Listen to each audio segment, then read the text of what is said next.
வணக்கம். இன்றைக்கு நம்ம டாக் வித் முத்தலிஃபில் பல்வேறு அரசியல் சம்மந்தப்பட்ட சமூக சம்மந்தப்பட்ட விஷயங்களை பேச இருக்கிறோம். குறிப்பாக போரூர் வழக்கில் தஷ்வந்த் அவன் நிரபராதி, அவன் மேலே சாட்சியங்கள் எதுவும் நிரூபிக்கப்படலைன்னு சொல்லி உச்சநீதிமன்றம் அவனை உடனடியாக ரிலீஸ் பண்ண சொல்லியிருக்காங்க.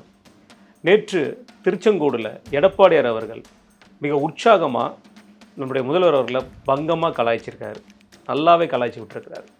அது மட்டும் இல்லாமல் அந்நிய செலாவணி வழக்குகளில் கேரளாவோட முன்னணி நடிகர்கள் பல பேர் சிக்கிட்டு இருக்காங்க. அதை பற்றி நீங்கள் பேச இருக்கோம்.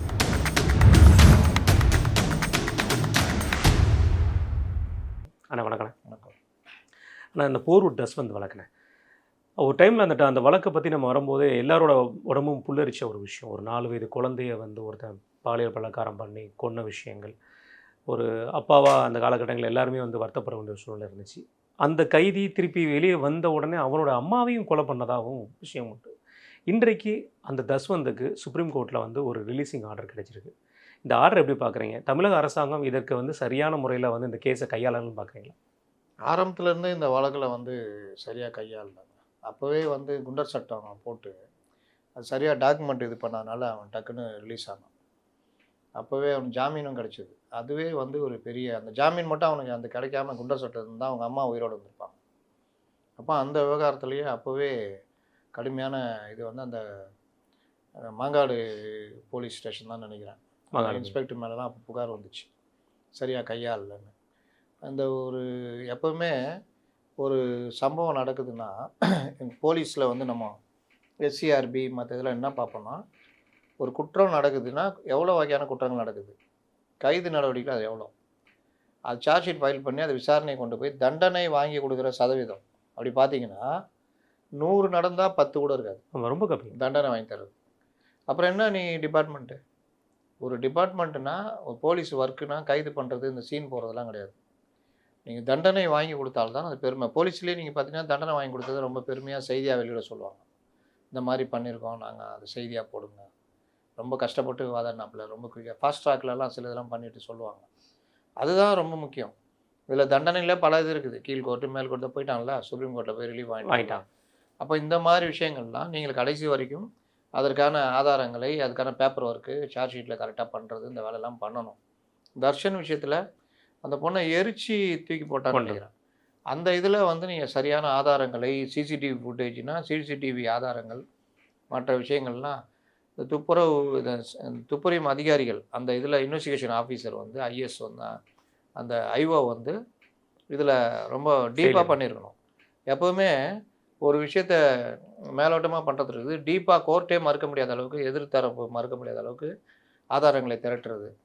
ஆதாரங்கள்னா கிரைம் சீனில் கிடைக்கிற அந்த இது, அந்த இந்த டிஜிட்டல் எவிடன்ஸு ப்ளஸ்ஸு அங்கே கிடைக்கிற தடயவியல், இது டிஎன்ஏ சாம்பிள், அந்த பொண்ணு உடலில் இருந்த இது, மற்ற விஷயங்கள், இது எல்லாமே சேவிச்சு பண்ணணும். இதில் இவர்கள் புலனாய்வுக்கான அறிவு இல்லாமல் கூட இருப்பாங்க அதிகாரிங்க. அதில் தான் போலீஸில் கேட்டகரி 1, 2லாம் பிரிப்பாங்க. 2ல் அந்த டிராஃபிக்லாம் போடுறாங்க. ஏன் 1 போடுறாங்கன்னா இந்த மாதிரி விவகாரத்தில் அவர்கள் எப்படி இருப்பாங்கன்னு. தஷ்வந்த் விஷயத்தில் அந்த இதில் ஜஸ்வந்த் விஷயத்தில் ஒவ்வொரு தடவையுமே இது ஃபெயிலியர் ஆகிட்டே வந்துச்சு. இதில் தான் அவன் ரிலீஸ் ஆகிறான். ரிலீஸ் ஆகி கொஞ்ச நாள்லேயே தாயாரை கொண்டுட்டு தப்பிச்சு போயிடுறான். மும்பையில் போய் பிடிக்கிறாங்க. பிடிச்சிட்டு அங்கேயும் அவனை பார்த்து இவன் அப்பாவியாக இருக்கிறான்ற மாதிரி நம்பி கையில் விலங்கு போடாம விட்டோன்னா அங்கே ஹோட்டலில் தப்பிச்சு ஓடுவோம். செம்ம காமெடியாக இருக்கும். அப்போ தான் அந்த தனிப்படை போலீஸார் சொன்னாங்க, சார் நான் பாத்ரூமில் உட்காந்தேன் சார், ஓடிட்டான்னொன்னே எந்திரிச்சு கல்வாங்குளம்லாம் எந்திரிச்சு ஓடி போய் தேடி பிடிச்சோம் சார், அப்புறம் ஈவினிங் தான் பிடிக்க முடியுது அப்படின்னு இங்கே மறுபடியும் சிறையில் அடித்தாங்க. இதில் என்னென்னா எவ்வளோ பெரிய ரிலீஃப் பாருங்க. அவங்க ஒரு ஆதாரம் இல்லைன்றவருக்காக சுப்ரீம் கோர்ட் ரிலீஃப் கொடுக்குது. அது இன்னொன்று போக்சோவில் வரணும். இது அப்போ போக்சோலாம் கிடையாது. இது என்ன இப்படி கொண்டு போகிறாங்க, என்ன பண்ணுறாங்கன்றது எனக்கு ஒன்றும் புரியல. இதில் ஃபுல்லாகவே அந்த ஜட்ஜ்மெண்ட் காப்பியும் படிக்கலை. நான் படித்தா அதில் என்னென்ன தப்பு இருக்குதுன்னு தெரியும். நம்ம அடுத்தது கூட உட்காருவோம். அப்போது இந்த மாதிரி விவகாரங்களில் இது தாயாரை கொன்ற வழக்கு ஒன்று தனியாக இருக்குது. அப்போ அந்த வழக்கில் இவன் என்ன ஆக போகிறான், ரிலீஸ் கிடைக்குமா என்னன்றதெல்லாம். அப்போ இந்த மாதிரி கொடூர, அதாவது கொலை சில பேர் கோபத்தில் பண்ணுவான், இல்லை இதை முன்பகையில் பண்ணுவான், இல்லை உணர்ச்சி வகத்தில் படுவான், இல்லை தெரியாமல் பண்ணி அது கொலையாகிடும். அதெல்லாம் இருக்குது. ஆனால் இவன் அப்படி இல்லை. சமூகத்தில் வாழ்கிறதுக்கே இது இல்லாத அளவு கொடூரமான ஒரு இது. இல்லை, இந்த விஷயத்தில் நீங்கள் ரொம்ப அனுபவசாலி. ஏன்னா க்ரைமில் நீங்கள் ரொம்ப நாள் இருந்திருக்கீங்க. எப்படி பார்த்தாலுமே இது வந்து அவருங்க ஒரு எந்த விஷயம் ஆதாரம் இல்லைங்கிற ஒரு விஷயம் இருந்தாலும் அந்த குழந்தை வந்து கொல்லப்பட்டது உண்மை, எரிக்கப்பட்டது உண்மை. ஆதாரம் கொடுக்க தவறிய போலீஸ் மேலே நம்ம இந்த குறைய சொல்லலாமா? அல்லது வந்து புத்திசாலித்தனமா ஜஸ்வந்த் தப்பிச்சிட்டாங்கிற மாதிரி விஷயத்த சொல்லணுமா? காவல்துறை தான் முழு பொறுப்பு. காவல்துறை தான். ஒரு கொலை நடக்குது அப்படின்னா அந்த கொலையுடைய கிரைம் சீன் என்ன, அது யார், என்ன இதுன்னு இன்வெஸ்டிகேட் பண்ணும்போது யார் மேலே சந்தேகமோ அந்த சந்தேகமுடைய நபரை பிடிக்கிறீங்கன்னா அதற்கு முன்னாடி நீங்கள் அந்த இடத்துல சேகரித்த தடயங்கள் ப்ளஸ் பிடிபட்டவன் வந்து அவன் கொடுக்குற வாக்குமூலம் அதெல்லாம் மாற்றிடலாம் அப்புறமா. அப்போ அவனை கொலை பண்ணான்னு நிரூபிப்பதற்கான ஆதாரங்கள் இந்த இடத்துல அந்த குழந்தைய வந்து அவன் பாலியல் பலாத்காரம் பண்ணியிருக்கான் அப்படின்னா அதற்கான சாம்பிள்ஸு ப்ளஸ் டிஎன்ஏ ஆதாரங்கள் இந்த குற்றச்சம்பவத்தில் சம்மந்தப்பட்டுனா அந்த டைமில் சிசிடிவி வந்துடுச்சு. சிசிடிவி ஃபுட்டேஜை வச்சு அவன் தான் நிரூபிக்கிறதுக்கான இன்னும் கொஞ்சம் கூடுதல் எவிடன்ஸ் எல்லாத்தையும் பண்ணி தான் நீங்கள் பண்ணணும். இவங்க வந்து மேலோட்டமாகவே அதை பண்ணாங்க, அதை ஒரு பெரிய அளவில் அதை பார்க்கலன்றது தான் ஹைகோர்ட் வரைக்குமே அவன் தப்பிச்சது காரணம், அவன் மேலே இது வந்து காரணம். சுப்ரீம் கோர்ட்டு அது ரொம்ப இதுவாக பார்த்தோன்னா இல்லை, கீழ்கோர்ட்டில் அவனுக்கு தூக்கு தண்டனை கொடுத்துருந்தாங்க. ஆமாம், உயர்நீதிமன்றம் உறுதிப்படுத்துச்சு. ஆனால் சுப்ரீம் கோர்ட்டில் இந்த ஆர்டருங்கிறது யாருமே எதிர்பார்க்காத ஒரு விஷயம். இல்லை, எனக்கு என்ன ஒரு ஆச்சரியம்னா அவன் அம்மாவை கொன்னவன் அப்பா வந்து அவனை எப்படி பார்ப்பாரு, இவனுக்கு எங்கேருந்து சுப்ரீம் கோர்ட்டில் வாதாடி இந்த அளவுக்கு கொண்டு வர்றாங்க, யார் வாதாடினா, இது எல்லாமே எடுக்கணும். நேற்று குறைந்த நேரம் இருந்ததுனால இதை பற்றி கவனம் செலுத்தலை. கண்டிப்பாக பின்னாடி கூட உட்காந்து இது முழுசுமாக கூட இது தனி இதாக கூட நம்ம அலசலாம். கண்டிப்பாக ஒரு கிரைம் சீனில் என்னென்ன பண்ணணும்னு பண்ணியிருக்காங்க. நீங்கள் பார்த்தீங்கன்னா ஜஸ்வந்த்னு ஒரு பையன், தர்ஷன் நினைக்கிறேன், இங்கே தீவுத்திடல் இருக்குல்ல, ஆமாம், அதுக்கு எதிர்க்க மிலிட்ரி குடியிருப்பு, அந்த துப்பாக்கி சூடு தானே பாதாம் கொட்டையை பறிக்கிறதுக்கு மேலே ஏறி அவன் சுடப்பட்டு செத்துருவான். யார் சுட்டான்லாம் தெரியாது, எங்கேருந்து குண்டு வந்துச்சு எதுவுமே தெரியாது. இந்த வழக்கு பெரிய பிரச்சனை ஆனோடனே இது சிபிசிஐடியில் ஒப்படைக்கிறாங்க. அப்போ இவங்க இருக்காங்க சிபிசிஐடியில், அர்ச்சனா ராமசுந்தரம், அவங்க தான் அந்த ரயில் வழக்கையும் விசாரிச்சாங்க. அதை கண்டுபிடிக்க முடியல, கடைசி வரைக்கும் குற்றவாளி கண்டுபிடிக்க முடியல. ரயிலை ஒருத்தர் போட்டு ரயிலை திருட்டிட்டு போய் வியாசர்பாடியில் இன்னொரு ரயில் மேலே மோதி செத்து போயிட்டான். 2 பேர் என்னமோ செத்து போனாங்க. அதில் குற்றவாளி கடைசி வரைக்கும் கண்டுபிடிக்க முடியல. ஓட்டை போட்டது கண்டுபிடிச்சிட்டாங்க. அமரீஷ் பூஜாரின்னு ஒரு அதிகாரி வந்தார், அதை ரொம்ப தெளிவாக கண்டுபிடிச்சாங்க. அது ஒரு பெரிய ஸ்டோரி. அது இதில் இந்த தர்ஷன்ற பையன் எப்படி இறந்தான்றது கடைசி வரைக்கும் தெரியாமனால சிபிசிஐடி கொடுத்தோடனே சிபிசிஐடி இதில் இறங்கி விசாரிக்கும் பொழுது என்ன ஆகுதுன்னா, துப்பாக்கி குண்டு எங்கே வந்ததுன்னு தெரில.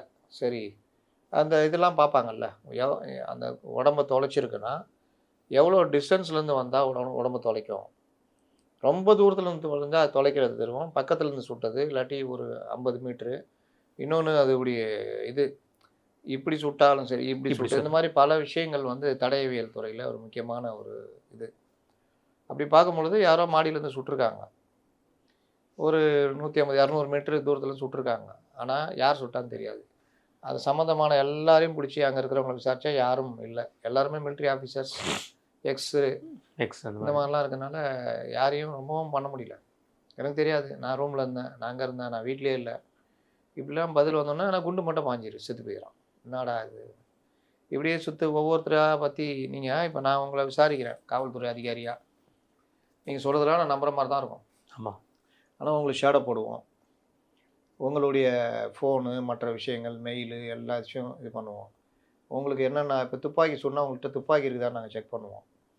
துப்பாக்கியே இல்லைங்க என்கிட்ட அப்படின்னா வேறு ஏதாவது ஒரு வகையில் நீங்கள் துப்பாக்கி ஏதாவது இருக்கீங்களான்ற மாதிரிலாம் செக் பண்ணுவோம். அந்த மாதிரி ஒரு ஓய்வு பெற்ற அதிகாரி துப்பாக்கிலாம் என்கிட்ட கிடையாதுங்க, என்னால் துப்பாக்கி இல்லைன்னா அப்புறம் துப்பாக்கி சொல்ல முடியும். கண்டிப்பாக விட்டே வர குட்டிகோல் வச்சு அடிக்க முடியும்.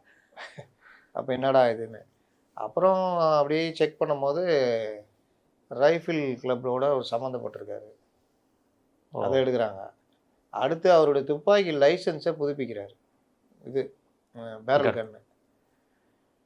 என்னடா துப்பாக்கி இல்லைன்னு சொன்னால் பேரல் கன்று வச்சு லைசன்ஸை புதுப்பிச்சிருக்கானன்ட்டு இதுக்கப்புறம் மற்றவங்கள்ட்ட அந்த இது இல்லை இது சந்தேகம். உடனே ஒரு பிடிச்சி அமுக்கி கேட்டால் போலீஸ் அந்த எழுதுவோம்ல, போலீஸ் முறையில் விசாரித்த ஒத்துக்கிறாரு, நான் தான் சுட்டேன், ஒரே இந்த பசங்க இதே வேலை எகிரி குச்சி உள்ள படிக்கிறது, அதுக்கு இவர் தண்டனை கொடுத்துக்கிறாரு. இந்த எல்லை தாண்டி இராணுவத்தில் இருக்கும்போது எல்லை தாண்டி சுட்டா இவர் இங்கே பயங்கரவாதிகளை சுட்ட மாதிரி இங்கே எல்லை தாண்டோன்னு சுட்டார் இவர். அதில் துப்பாக்கி எங்கன்னு பார்த்தா ஆற்றுல பிளாஸ்டிக் பையில் சுற்றி கூவத்தில் போட்டிருக்காரு. அப்புறம் அங்கே போய் அடையாளம் காமிச்சு எதனா ஓடுறாரா, அது நிற்கிற சேரு தானே. சரி. அப்புறம் அதை எடுத்து அறிவியல் பூர்வமாக இதை நிரூபித்தாங்க. நேரடி சாட்சி கிடையாது, அவருடைய ஒப்புதல் வாக்குமூலம் பெருசாக பயன்படாது. ஆனால் துப்பாக்கி ஒரு சொந்தமானது. அந்த புல்லட்டு இதுவும் துப்பாக்கி தான புல்லட்டு, ப்ளஸ்ஸு இந்த இவ்வளோ டிஸ்டன்ஸு சுட்டிருக்காங்க அப்படிலாம் எல்லாம் வச்சு பார்க்கும்பொழுது இவர் தான் குற்றவாளி அப்படின்னு வச்சு அவருக்கு தண்டனை வாங்கி கொடுத்தாங்களா தெரியாது. நாங்கள் அதோட முடிச்சுக்கிட்டோம். ஏன்னா பெரும்பாலும் கிரைம் ரிப்போர்ட்டர் சொல்லுது ஃபாலோ பண்ணுறதுன்றதே கிடையாது. கொலையே நாங்கள் இருந்த காலத்தில் கொஞ்சம் ஃபாலோ பண்ணுவோம். 5 கொலை நடந்திருக்குன்னா 3 கொலை கண்டுபிடிக்கலன்னா டக்குன்னு எடுத்து போட்டு இந்த 3 கொலையும் கண்டுபிடிக்கல போலீஸ் அதுன்னு போட்டுருவோம். அவங்களுக்கு ப்ரெஷர் ஆகிடும், என்னங்க இப்படிலாம் போடுறீங்க அதுன்னுவாங்க. ஆனால் இப்போலாம் கிரைம் ரிப்போர்ட்டர் முதல்ல கிடையாது. அதிகபட்சம் கிரைம் ரிப்போர்ட்டர்னா அங்கே போயிட்டு ரிப்போர்ட் பண்ணிட்டு போயினே இருப்பாங்க. ஏன்னா முன்ன எப்படின்னா இந்த மாதிரி விஷயம்னா இது இந்த செக்ஷனு, இந்த பிரிவில் வழக்கு, இந்த மாதிரி கைது இப்படிலாம் போடுவோம். அதிலலாம் நான் உறுதியாக இருப்பேன். இப்போலாம் அதெல்லாம் கிடையாது. பல்வேறு பிரிவுகளின் கீழ் வழக்கு பதிவு செய்து அப்படின்னா உனக்கே முதல்ல செக்ஷன் தெரியாது. குறைந்தபட்சம் இதற்கு இந்த செக்ஷன் அந்த செக்ஷன் தெரிஞ்சு வச்சுருக்கணும். இல்லாட்டி அவங்கள்ட்ட கேட்கணும், இது எப்படி சார் இந்த இடத்துல மேட் அவுட் ஆகுதுன்னா இந்த மாதிரி ஆகும் அப்படின்வாங்க. போலீஸ் ஆஃபீஸர்ஸை பொறுத்த வரைக்கும் எஸ்ஐயோ இன்ஸ்பெக்டரோ இல்லை ஒரு ஹெட் கான்ஸ்டபிளோ நீங்கள் டெக்னிக்கலாகவும் இந்த மாதிரி விஷயங்கள் பேசுனீங்கன்னா ரொம்ப சந்தோஷப்படுவாங்க. அவங்கள்ட்ட நீங்கள் கதையாக சொல்லுவாங்க. ஆனால் இவங்க தான் அது கிடையாது. வந்து கிரைம் ரிப்போர்ட்டராக இருந்தது நான் அதில் இன்ட்ரெஸ்ட் இருந்தால் தானே. கண்டிப்பாக. அதனால தான் பிரச்சனை ஆகுது. அதனால் தர்ஷன் விஷயத்தில் இந்த மாதிரி டெக்னிக்கல் விஷயங்களில் ஃபெயிலியர்ன்றதை வச்சு வெளியில் வர்றாங்க. எப்போவுமே சந்தேகத்தின் பலனை பாதிக்கப்பட்டவங்க கொடுப்பாங்க. அந்த அடிப்படையில் வந்திருக்காப்புல. இப்போ அன்புமணி போன்றவர்கள் சீராய்வு மனு போடணும், இந்த விஷயத்தில் மேல்முறையீடு பண்ணி நீங்கள் கொண்டு போகணுன்னு. அது பண்ணால் கூட நீங்கள் அதுக்கான ஆதாரம் இதெல்லாம் கொண்டு போக தேவையில்லை. அதனால் அது ஒரு சரியான ஒரு வழக்கறிஞரை வச்சு நல்ல ஒரு அதுக்கான ஒரு ஆய்வை போட்டு இதை பண்ணி கொண்டு போய் அவனுக்கு தண்டனையை உறுதிப்படுத்தணும். என்ன பண்ண போகிறாங்கன்னு தெரில. கண்டிப்பான. இதை தொடர்ந்து நேற்று திருச்செங்கோடில் எதிர்க்கட்சி தலைவர் எடப்பாடியார் அவர்கள் பிரச்சாரம் பண்ணியிருக்காரு. நேற்று அவருடைய பிரச்சாரத்தில் வந்து ரொம்ப ஒரு மைண்ட் ஃப்ரீயாக ஒரு ஃபிசிக்கே வந்து வித்தியாசமாக மாறி இருந்த மாதிரி இருந்துச்சு. அதில் குறிப்பாக சொல்லப்போனால் ஆரம்பத்திலே வந்து முதல்வர் அவர்களை பங்கமாக கலாய்ச்சி விட்டுருக்காரு. அதில் ரொம்ப முக்கியமான ஒரு வார்த்தை, இது வரைக்கும் அவர் மேடையில் எப்போவுமே ஒரு ரெகுலராக பேசுகிற மாதிரி இருந்தாலும் நேற்று முக்கியமான ஒரு வார்த்தை, இன்னும் அம்மா அப்பா பேரை தாங்க மாற்றலை, அதை மாற்றிட போகிறாரு அப்படிங்கிற மாதிரி கலாய்ச்சி விட்டுருக்காரு. அது மட்டும் இல்லாமல் நேற்று இன்னொரு விஷயத்தையும் சொல்லியிருக்காரு, இந்த மாதிரி கடன் வாங்குற விஷயத்தை நீ ஏன் அடைக்க போகிற, நாங்கள் தான் ஏன் அடைக்க போகிறோங்கிற மாதிரி விஷயங்கள் பல்வேறு குற்றச்சாட்டுகளை அடுக்கி சொல்லியிருக்காருன்னு. நேற்று அவரோட பிரச்சாரத்தை வந்து அவர் கையாண்ட விதமும் அவரை பார்க்குற ஒரு விஷயத்தில் நமக்கு தெரியும். இப்போ ஒரு அரசியல் அனுபவத்தை பார்த்துட்டு இருக்கும்போது ஒரு எதிர்க்கட்சி தலைவர் தனக்கு முன்னாடி நம்பிக்கை தன் தோளில் வந்து சாயுது அப்படிங்கிற ஒரு விஷயத்தை வந்தோடனே அவர் எதிர்த்து நிற்கிற மாதிரி ஒரு தோரணை இருக்கும். அது நேற்று அவர் தென்பட்ட மாதிரி இருந்தது. நீங்கள் எப்படி பார்க்குறீங்க? எடப்பாடி பழனிசாமி வீழ்த்தப்படணும், ஒன்றும் இல்லாமல் ஆகணுன்றதுல ரொம்ப உறுதியாக இவர்கள் செயல்பட்டார்கள். 2021 தேர்தலுடைய முடிவு இவர்களுக்கு ஒரு ஒரு நம்ம ஆட்சியை பிடிச்சோம் அப்படின்னாலும் அவங்களுடைய இதில் கரெக்டாக அவங்க யோசிச்சதில் அவங்களுக்கு என்ன தெரியுதுன்னா, முற்றிலும் அதிமுக அந்த கூட்டணி வீழ்த்தப்படவில்லை, சும்மா ஜஸ்ட்டு பாஸ். நம்ம பாஸ் ஆகும், எல்லாம் பாஸ் ஆவாங்க. 10% அடித்து பாஸ் ஆகுது இருக்குது, 60% பாஸ் ஆகுது இருக்குது. அந்த மாதிரி ஒரு 50% மேலே தான் நம்ம பாஸ் ஆகிருக்கோம். பெரிய வெற்றி கிடையாது. இப்போ ஈக்குவலாக அவங்களும் பக்கத்துலேயே நிற்கிறாங்க. அப்போ இந்த கூட்டணியை உடைச்சாதான் நம்ம நிம்மதியாக இருக்க முடியும்ட்டு தான் அடுத்து இறங்கி அந்த கூட்டணியை உடைக்கிற வேலைக்கு அண்ணாமலை போன்றவர்களை பயன்படுத்தினார்கள். கூட்டணியை உடைத்தார்கள். 2024 பிரித்தாளும் சூழ்ச்சி மூலியமாக பெருவெற்றி பெற்றார்கள், 100% வெற்றி. அப்பவும் பார்த்தீங்கன்னா 2 பேருடைய பர்சன்டேஜ் கூட்டினா அதே 39 அப்படியே இருந்துச்சு. இதில் இன்னொன்று என்னென்னா 13 எம்பி சீட் ஜெயிச்சிருந்தாங்க. அப்போ இது அவர்களுக்கு புரிஞ்சுது, இந்த சூழ்ச்சியில் நம்ம அண்ணாமலையே வீழ்த்திட்டாங்க, அண்ணாமலையே நம்மளை சேர்த்து வீழ்த்தி விட்டு போயிட்டாருன்னு தான் டக்குன்னு அவங்க ஒன்று சேர்ந்தாங்க. ஒன்று சேர்ந்த பிறகும் இவர்கள் என்னப்பா எடப்பாடி பேரை சொல்ல, அதிமுகவில் தான் ஒருத்தர் முதலமைச்சர் சொன்னார். இன்னும் சில அரசியல் மேதைகள் அமித்ஷா தான் யார் முதலமைச்சர் முடிவு பண்ணுவார் இன்னும் என்னென்னவோ வாய்க்கு வந்ததெல்லாம் இவர் ஒத்துக்கல, டிடிவி ஒத்துக்கல, அங்கே டீ கடை வச்சுக்கிறவங்க ஒத்துக்கல, இந்த அளவுக்கு போயிட்டாங்க. நம்ம டீ கடை வச்சுக்கிறியா? ஆமாம். Daily tea குடிப்பீங்களா? டெய்லி நான் தாங்க அங்கே டீ கொடுப்பேன். ஏன்னா எடப்பாடி வந்து தலைமையில் கூட்டணி அமைஞ்சிருக்கு, அதெல்லாம் ஒத்துக்க முடியாதுங்க. முடியாதுங்க. பாருங்கள் மக்களே, இங்கே டீ கடை வச்சுருக்காரு, இவர் தான் அந்த அதிமுக தலைமை அலுவலகத்துக்கு டெய்லி டீ கொடுக்குறாரு. இவரே எடப்பாடியை ஒத்துக்கல, அதனால் எடப்பாடி முதலமைச்சர் இல்லை, அந்த வேட்பாளராக அவர் இல்லை. இந்த மாதிரிலாம் கார் ஓட்டுறவங்க எல்லாரையும் இது ஒரு பக்கம் போயிருந்தாலும் அவர் வாட்டில் அவர் இதை கரெக்டாக மூவ் பண்ணிட்டு இருந்தது. பாருங்கள் டெய்லி அடிச்சிக்கிறாங்க, ரூம்லேருந்து பயங்கரமாக குத்து வெட்டு சவுண்டு என்னன்னு பார்த்தா வேலுமணியும் தங்கமணியும் சேர்ந்து எடப்பாடி அடிச்சிட்டு இருக்காங்க. இந்த லெவலுக்கு இறங்கி பண்ணாங்க. இன்னொரு பக்கம் அடிமை தவழ்ந்து போனார், சேலைகள் போனார்ன்ற அளவுக்கு போனாங்க. ரொம்ப மோசமான வார்த்தை அது. அவ்வளோ கேவலம். அது அதில் ஆகர்ஷம் அடையிறது, சுய திருப்தி. இந்த மாதிரி நேற்று வந்து சுய திருப்தி அடைஞ்சிருக்காரு. அப்போ இந்த அளவுக்கு எடப்பாடியை ரொம்ப கேவலமாக, என்னென்னா ஒருத்தனை வீழ்த்தணும்னா அவன் மேலே உள்ள நம்பிக்கையை முதல்ல வீழ்த்தணும். வீழ்த்திட்டிங்கன்னா அவன் என்ன சொன்னாலும் எடுபடாது. அப்போ அந்த நம்பிக்கையை வீழ்த்துறதுக்கு தான் ஒன்றும் இல்லை எடப்பாடி தவழ்ந்தபாடி அடிமை அது இதுன்னு சொல்லி என்னென்னமோ சொல்லி பார்க்குறாங்க. ஆனால் ஜனங்க வந்து அதை விட வெறுப்பு உங்கள் மேலே இருக்கிறதுனால போயா அந்த ஆள் என்ன பண்ணுறான்ற மாதிரி. இன்னொன்று, உங்களை விட அவர் நல்லா பேசுகிறார். ஆமாம், அது ரொம்ப முக்கியம். நீங்கள் பேசுகிறது எல்லாமே ஒரு எழுதி கொடுத்து பேசுகிறதும் இதயத்திலேருந்து பேசுறது, சீமான் சொல்கிற மாதிரி இதயத்திலேருந்து பேசுறதும் வித்தியாசம் இருக்குது. அப்போ உங்களை விட நல்லா பேசுகிறாரு. எல்லாவற்றிற்கும் மேலாக இந்த கூட்டணி பாஜக அதிமுக கூட்டணி பொதுமக்கள் வெறுக்கிற கூட்டணியாக இல்லை. அதை தாண்டி பிரச்சாரத்துக்கு அவர் கிளம்புன பிறகு நிலைமை அப்படியே தலைகீழாயிடுச்சு. ஒவ்வொரு பிரச்சார கூட்டத்திலையும் கூடுகின்ற கூட்டங்கள் அவருடைய பேச்சு எல்லாமே இவர்களுக்கு கடும் நெருக்கடியை உண்டு பண்ணிச்சு.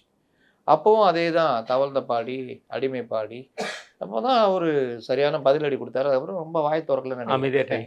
ஏயா நான் தவழ்ந்து வந்துட்டேன், அப்புறம் நான் இதையே பேசிட்டு இருந்தோன்னா இப்போ சுந்தரா டிராவல்ஸ்ன்னாங்க. அதுக்கு சொன்னோன்னே இவரே சுந்தரா டிராவல்ஸில் ஏறுற மாதிரி ஆச்சு. அதே ரோட் ஷோ, அதே பஸ்ஸு, அதே இது. அப்போ இவர்கள் என்ன பேசி இவரை இது பண்ணுறதுன்னு ஒன்றும் புரியல.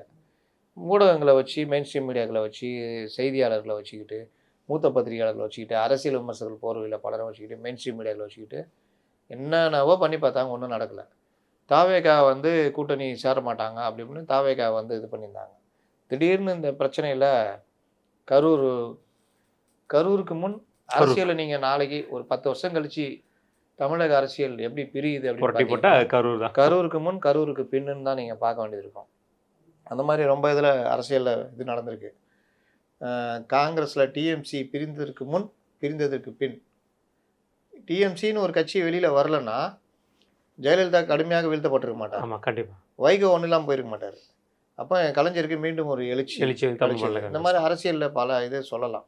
அதில் ஒன்று இந்த கரூர் நிகழ்ச்சிக்கு முன் நிகழ்ச்சிக்கு பின் விஜய்க்கு தன்னுடைய பலமும் தன்னுடன் இருப்பவர்களுடைய பலகீனமும் தெரிந்தது. அவர் உள்மனதில் வரைக்கும் ஆழமாக பதிஞ்சிடுச்சு. அப்போ நம்ம முதலமைச்சர் வேட்பாளர் போட்டியில் இல்லை, முதன்மை சக்தி நம்ம இல்லை, கரப்பாம்பூச்சி நசுக்கிற மாதிரி நம்மளை திமுக நசுக்கிடும். ஒரு சின்ன கரூர் சம்பவத்திலேயே நம்மளை அடி நம்மகிட்ட இருக்கிற சட்ட நிபுணர் குழுவும் சரி இல்லை நிர்வாகிகளும் சரி தாக்கு பிடிக்க முடியாமல் ஓடி போயிட்டாங்க. நம்ம பட்ட வர்த்தனமாக ஒன்றும் இல்லைன்னு தெரிஞ்சு போச்சு. இனி இவங்களாம் வச்சுக்கிட்டலாம் ஒன்றும் பண்ண முடியாதுன்ற முடிவுக்கு வந்ததுனால தான் நாம் இவர்களை வீழ்த்தணும். இவர்களை வீழ்த்தணுன்னா கங்கணம் கட்டிக்கிட்டு 2 பேர் கை கோர்த்துட்டு நிற்கிறாங்க. நாமே அவங்களோட கை கோர்க்கக்கூடாது. நமக்கு முதல் லட்சியம் இவங்க வீழ்த்தணும், அப்புறம் மற்றது பார்த்துக்கலான்ட்டு தான் இவர்களோட வந்தார். அவங்களும் டக்குன்னு கரம் கோர்த்து விட்டார்கள். பேச்சுவார்த்தைகள் போகுது. எடப்பாடி பழனிசாமி முந்தானத்து விஜய்கிட்ட பேசியிருக்காரு. இந்த நம்பிக்கை தரும் இந்த விஷயங்களுக்கு பிறகுதான் ஓப்பனாக அவர் பொதுக்கூட்ட மேடையில் பேசுகிறார். பிள்ளையார் சொல்லி போட்டாச்சு பார்த்தீங்களா, கொடி பறக்குதுன்றார். இன்னைக்கு காலையில் எல்லா சேனல்லையும் முக்கியமான செய்தி என்னன்னா, அங்கே கொடியாட்டினவன் டிஎன்ஏ என்ன 7 தலைமுறைக்கு முன்னாடி அவன் இதில் இருந்தான், இந்த தலைமுறையில் அவன் வந்து அதிமுகவில் இருந்தான், அவன் தாவேகா கிடையாதுன்னு அந்த டிஎன்ஏ சோதனைக்கு போயிட்டாங்க. நீ என்ன வேணா நீ டிஎன்ஏ பரிசோதனை பண்ணு. அவன் ஏறி நின்று கொடியாட்டுறவன் ஒருத்தன் இல்லை, 4-5 பேர் ஆட்டிக்கிட்டு இருக்கிறான். இதுக்கு முன்னாடி தருமபுரி கூட்டங்களில் மற்றதுலேயும் மொட்டை மாடிலாம் ஆட்டிக்கிட்டு அவன்லாம் நீ வந்து சொல்கிற மாதிரி செட்டப் பண்ண 1000 இருக்கட்டும். இவங்க எல்லாம் கொரோனா பேட்சாக இருந்தால் என்ன செஞ்சிருக்க முடியும்? பாஸ் பண்ணி விட்டதே வருது. அதுவே ஒரு பெரிய அட்வான்டேஜ். கடனை அவர்கள் மறக்கவே மாட்டார்கள். இன்னொரு விஷயம், நீங்கள் திமுக நான் வந்து தாவேகா அதிமுக கூட்டணி வருது, என்டிஏ கூட்டணிக்குள்ளே போகிறாருன்னு நான் ஆரம்பத்துலேருந்து நான் தான் பதிவு பண்ணுறேன். பிரேக் பண்ணது நான் தான். இதை வந்து என்னை வந்து உன்னை வச்சுக்கிறேன் இரு, அப்படி நடக்கலைன்னா வச்சுக்கிறேன், நடந்தா கம்முன்னு போயிடுவேன், அவ்வளோதான். அப்போ இந்த விவகாரத்தில் நான் போடுற பதிவுகளுக்கு கீழே வந்து பார்த்தா ஒரு 5% தாவேகா போர்வையில் ஓபிஸ் டைரக்டாக தாவேகாவில் ஒரு ஓபிஸ் மென்டாலிட்டியில் கொஞ்சம் இருக்கும்ல. ஆமாம், கண்டிப்பாக. இதுங்க தான் புலம்புதை தவிர அப்புறம் வந்து கொஞ்சம் பேர் எதுலேயுமே நம்பிக்கை இல்லாமல் தன்னை பெரிய அரசியல் மேதையாக கருதி கொண்டு சுற்றிட்டு இருப்பான்ல, அவெல்லாம் நீங்கள் ஃபேக் அப்படின்னு எவனோ ஒருத்தன் போட்டிருக்கான். அதை தீனு வந்துட்டு நம்மளுக்கு போடுறது அது என்னான்ட்ட கேட்டேன் நான். பெனாத்துறானா பெனாத்திட்டு போட்டேன். எனக்கு நீ அதை பற்றி எனக்கு வர்ற தகவலை நான் போடுறேன். தப்பாக இருந்துச்சுன்னா நாளைக்கு நான் மன்னிப்பு கேட்க போகிறேன். கண்டிப்பாக நான் தவறாக நான் போடுறேன்னா 1க்கு 10 தடவை விசாரிச்சுட்டு என் சோர்ஸ் என்ன, என்கிட்ட யார் தகவல் சொல்கிறா, அந்த தகவல் உண்மையான அவர்கள் டீமுக்குள்ளே இருக்கிறவங்களே விசாரித்து அவர்களும் ஆமாங்க நடந்துச்சு, இந்த கூட்டம் நடந்தது அப்படின்றதெல்லாம் இது பண்ணிவிட்டு என்னை கூப்பிட்டு இந்த தகவலை நீங்கள் போடுங்க அப்படின்னு சொல்கிறதையும் கேட்டுக்கிட்டு இது எல்லாத்தையும் வச்சு தான் நான் போடுறேன். நான் போட்ட பல விஷயங்கள் நடந்திருக்கு. நான் சொன்ன பல சம்பவங்கள் நடந்திருக்கு. ராமதாஸ் கையில் கட்சி போகாது, அன்புமணி கையில் தான் கட்சி போகும்னா இதே காலகட்டத்தில் ராமதாஸ் தான் பெரிய ஆள், அவர் கையில் தான் கட்சி போகும்னு சொன்ன ஆட்களும் இருக்காங்க. இன்றைக்கும் தாவேகா காங்கிரஸ் பேச்சுவார்த்தை போய்கிட்டு இருக்குன்னு வளர்கிறவங்களும் இருக்கிறாங்க. அவங்க நாளைக்கு கொஞ்சம் கூட கூச்சப்படாமல் அப்படியே மாறிக்குவாங்க. அப்போ என்ன நடக்குது, காங்கிரஸ் எப்படி தாவேகா கூட வருவான்? காங்கிரஸுக்கு திமுக விட்டா நாதி இல்லை, இந்தியா கூட்டணியில் வர இருக்காங்க. திடீர்னு எப்படி விஜய் கூட வர முடியும்? வந்தால் இங்கே விஜய் என்ன இருக்காரு, அவர் பெரிய கட்சி நடத்திக்கிட்டு சும்மா அப்படியே ரஞ்சானஞ்சன் மாதிரி சுற்றிட்டு இருக்காருன்னா ஓகே. பொதுச் செயலாளரே போலீஸ் ஆள் போட்டு தேடிட்டு காட்டுக்குள்ளே ஒழிஞ்சுனுக்கிறியா? தலைமறைவு கேள்விப்பட்டிருக்கோம், ஆலை மறைவு. அப்போ இந்த மாதிரி விவகாரங்களில் இதை நம்பி காங்கிரஸ் இங்கே வரும்ன்ற அடிப்படை அறிவு இல்லை. என்ன விஷயம்னா, எனக்கு பிஜேபி கூட தாவேகா போகிறது பிடிக்கல, அதனால் நான் நம்ப மறுக்கிறேன். அப்போ எனக்கு எது பிடிக்குது, காங்கிரஸ் தாவேகா இணையணும், அதனால் நான் திருப்பி அதை சொல்லிக்கிட்டு இருக்கிறேன். அப்புறம் இன்றைக்கி ஒருத்தர் என்கிட்ட சொன்னாங்க, தெரியுமா தாவேகா மறுத்துருக்காங்க நீங்கள் சொன்னதை. யார் சொன்ன, யார் மறுத்தா? இல்லை இது மாதிரி யார் மறுத்தா? கீழே மெசேஜில் மறுத்துருக்காங்க. அது வந்து யோ தாவேகால நிர்வாகி தலைமறைவாகிறான், அப்புறம் மறுக்குன்னா விஜய் தான் வந்து மறுக்கணும். யாராவது மறுத்துருக்காங்களா? யாரும் மறுக்கல. சரி என்ன இது, நான் வந்து இது சொல்ல, நான் வந்து சும்மாலாம் சொல்ல. சரி நான் சொல்கிறத வச்சுங்கப்பா. எடப்பாடி ஏன் சொல்கிறாரு சொல்லு. ஒரு நம்பிக்கையூட்டும் ஒரு எல்லாம் நடந்தா பிறகுதான் பிள்ளையார் சொல்லி போடப்பட்டதுன்னு சொல்லுவார். கண்டிப்பாக பார்த்தீங்களா கொடி பறக்குதுன்னு சொல்லுவார். அப்போது எவ்வளோ உறுதியாக இருந்தால் அவர் சொல்லுவார். எனக்கு கூடுதலாக தகவல் கிடைச்சதெல்லாம் நான் வந்து ட்விட்டரில் பதிவு பண்ண முடியாது, பொது வெளியில். அப்போ என்ன கிடைக்குது, விஜய்க்கு என்னென்ன நம்பிக்கை ஊட்டும் விஷயங்கள்லாம் பேசப்பட்டிருக்குன்ற தகவல்லாம் கிடைக்குது. அதை போய் நம்ம பொது வெளியில் பேச முடியுமா? வாய்ப்பே இல்லை. ஆனால் என்னால் ஒன்று சொல்ல முடியும், பவன் கல்யாணம் ஆரம்பித்து, சந்திரபாபு நாயுடு ஆரம்பித்து, பல தொழிலதிபர்கள் ஆரம்பித்து, பாஜகவில் இருக்கிற மிகப்பெரிய லீடர்ஷிப்பில் இருக்கிறவங்க ப்ளஸ் விஜய்க்கு நெருக்கமாக இருந்தவர்கள், இவர்கள் எல்லோருமே விஜய்கிட்ட பேசிட்டாங்க. கூடுதலாக எடப்பாடி பழனிசாமியும் பேசிவிட்டார். இதுக்கு மேலே நம்ம வேறு என்ன சொல்ல முடியும்? இவ்வளோ பேருக்கும் ஆக்சஸாக விஜய் இருக்காருன்னா, விஜய் வந்து இந்த இல்லைனா இன்னொன்று இப்படி வர நேற்று நம்ம இதில் தான் பேசணும், அது வைரலாக இருக்குது. ஆமாம், என்னென்னா 4 ஆப்ஷன். அந்த 4 ஆப்ஷனில் 3 ஆப்ஷனில் வேலை. இன்றைக்கி என்னுடைய நண்பர் ஒருத்தர் பத்திரிகையாளர், நீங்கள் சொல்கிறதெல்லாம் எப்படி நம்ப முடியாது, அப்புறம் விஜயை பற்றி மக்கள் என்ன நினைப்பாங்க, என்ன நினைக்கிறது, ஓட்டு போட்டு தேர்ந்தெடுத்துருவாங்க, அவ்வளோதான் நினைப்பாங்க. அதனால் இல்லை வாய்ப்பே இல்லை. சரி அப்போ நான் சொல்கிறேன், 4 ஆப்ஷன் சொல்கிறேன், நீங்களே சொல்லுங்கள் அப்படின்னு. 3 ஆப்ஷன் சொல்ல முடியாது. ஐயோ இல்லை விஜய் அங்கே போகிறது தான் கரெக்டாக இருக்கும், அங்கே தான் போய் ஆகணும் அப்படின்னு. ஏன்னா தனியாக எப்படி நிற்க முடியும்? கட்சியை கலைக்க முடியுமா? தேர்தல் புறக்கணிக்க முடியுமா? 3மே நடக்காது. 4வது லாபம் தரும் விஷயம், டைரெக்டாக நீங்கள் எதிர்கட்சி தலைவராக உட்காந்துடலாம். இல்லைண்ணே, 6 மாதம் மீதி இருக்கும் போதே எந்த அடினா, திருப்பி 5 வருஷம் திமுக வர்றதுக்கு விஜய் உதவினார்னா எந்த அடி விழும்? வீன்ற எழுத்து மட்டும்தான் இருக்கும். அவ்வளோதான், எல்லாத்தையும் புசியானது திமுகவில் சேர்ந்திருப்பார். ஆமாம் கண்டிப்பாக. மீண்டும் தாய் கழகம் திரும்பியிருப்பார். யாரு, நம்ம ஆதவர்ஜுனா, ராஜ்மோகன் பட்டிமன்றத்தில் வந்துட்டு ஸ்டாலினை வாழ்த்தி பேசி கொண்டிருப்பார். வேற என்ன நடக்கும்? வேற யார் இருக்கா? சிடிஆர் நிர்மல்குமார் மட்டும் தான். அவர் வேற வழி இல்லை. மீண்டும் அதிமுக இணையலாமா, இல்லை ராஜீவ்காந்தி போல இங்கே புகழ் பாடலாமான்னு யோசிச்சுட்டு இருப்பாரு. அருண்ராஜ் மீண்டும் விஆர்எஸ் எழுதி கொடுத்ததை வாபஸ் வாங்க முடியுமா என்று யோசித்து கொண்டிருப்பார். அவ்வளோதான், வேற என்ன? அப்போ விஜய் மீண்டும் நடிக்க போயிருப்பார். ரெட் ஜெயிண்ட் படங்கள் மூலம் 2-3 படங்களுக்கும் ஒப்பந்தம் ஆகியிருப்பார். சன் பிக்சர்ஸ்லேயே மீண்டும் நடிக்க ஒப்பந்தம் ஆகியிருப்பார். ஏன்னா ரஜினிகாந்த் எவ்வளோ நாள் தான் ரஜினிகாந்தை பார்த்துட்டு இருப்பாங்க. கண்டிப்பாக அந்த மாதிரி தான் போகும். அதனால் அது விஜய்க்கு நல்லா தெரியும். இந்த என்ன சொல்லுவாங்க, இப்படை தோற்கின் எப்படை வெல்லுன்ற மாதிரி, இந்த முறை மிஸ் ஆனால் எந்த முறையும் நீ இது பண்ண முடியாது தெரியும். அதனால் அவர் புரிஞ்சுக்கிட்டு இருக்காரு. இதுதான் வந்து அதோடைய வெளிப்பாடு தான் எடப்பாடி பழனிசாமி நேற்று பேசிய பேச்சு. நான் இது நீங்கள் சொல்ல, நேற்று ஒரு உயர் அதிகாரி என்னங்க பார்த்தீங்களா சார், நான் பார்க்கல சார், பேச்சு எல்லாம் நீங்கள் சொல்கிற மாதிரி தான், உறுதிப்படுத்துகிற மாதிரி தான் இருக்குது அவருடைய ஸ்டைல் எல்லாமே அப்படின்னாப்புல. இல்லை நேற்று அவரோட சோல்டரே வந்து ரொம்ப விரிஞ்ச மாதிரி இருந்துச்சுண்ணே. எப்போவுமே அந்த மாதிரி அவர் கேரக்டரில் இருக்க மாட்டார்.